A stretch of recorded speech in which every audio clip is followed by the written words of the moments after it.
ಆತ್ಮೀಯ ಉಡುಪು ನಾಗರಿಕರೇ, ನಿಮಗೆಲ್ಲರಿಗೂ ತಿಳಿದ ಹಾಗೆ ಕಳೆದ 1 ವರ್ಷವಾಯಿತು ನಮ್ಮ ಈ ಮುಡುಪಿನ ಮುಖ್ಯ ರಸ್ತೆ ಕಂಬಳಪದವು ಭಾಗವಾಗಿ ಬರುವಾಗ ನಿಮಗೆಲ್ಲರಿಗೂ ಕಾಣ್ತದೆ. ಅಲ್ಲಿಂದ ಈ ಮುಡುಪಿನ ರಸ್ತೆ ಇದು ಮುಖ್ಯ ರಸ್ತೆ ಆಗಿರ್ತದೆ. ಸಂಪೂರ್ಣವಾಗಿ ಈ ರಸ್ತೆ ಹದಗೆಟ್ಟಿದೆ.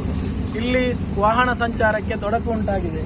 ಕಳೆದ 1-1.5 ತಿಂಗಳುಗಳಿಂದ ಇಲ್ಲಿ ಸಂಚಾರ ಮಾಡುವವರಿಗೆ, ಅವರ ವಾಹನಗಳಿಗೆ, ಇಲ್ಲಿ ಓಡಾಟ ಮಾಡುವಂತಹ ವಾಹನಗಳಿಗೆ ಮಾತ್ರವಲ್ಲ, ಇಲ್ಲಿಯ ವಿದ್ಯಾರ್ಥಿಗಳು ಕೂಡ ಈ ರಸ್ತೆಯಲ್ಲಿ ಓಡಾಟ ಮಾಡ್ತಾರೆ.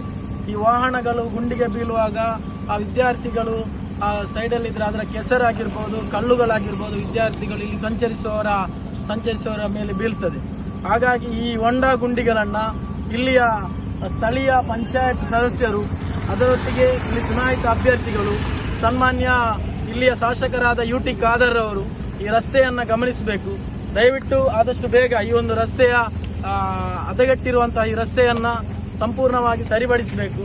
ಇಲ್ಲದಿದ್ದಲ್ಲಿ DYFI ಉಗ್ರ ರೀತಿಯ ಹೋರಾಟ ಮಾಡ್ತೇವೆ.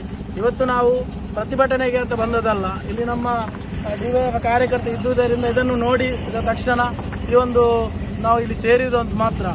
ಇಲ್ಲದಿದ್ದಲ್ಲಿ ಇವತ್ತು ತಕ್ಷಣವಾಗಿ ಮಾಡಬೇಕು. ಮೊನ್ನೆ ಒಂದು ವಿಡಿಯೋ ಕೂಡ ಹಾಕಿದೆವು. ಅದಕ್ಕೆ ಒಂದು ಮಣ್ಣುಗಳನ್ನು ತಂದು ಸುರಿದಿದ್ದಾರೆ.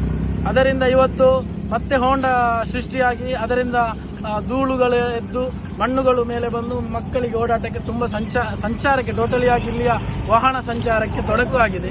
ಹಾಗಾಗಿ ಈ ಒಂದು ರಸ್ತೆಯನ್ನು ಆದಷ್ಟು ಬೇಗ ದುರಸ್ತಿಗೊಳಿಸಬೇಕು, ಸರಿಪಡಿಸಬೇಕು. ಇಲ್ಲದಿದ್ದಲ್ಲಿ ಇಲ್ಲಿಯ ನಾಗರಿಕರ ಜೊತೆಗೆ ಸೇರಿ DYFI ಇದರ ವಿರುದ್ಧ ದೊಡ್ಡದಾದ ಹೋರಾಟವನ್ನು ಮಾಡ್ತದೆ. ಧನ್ಯವಾದ.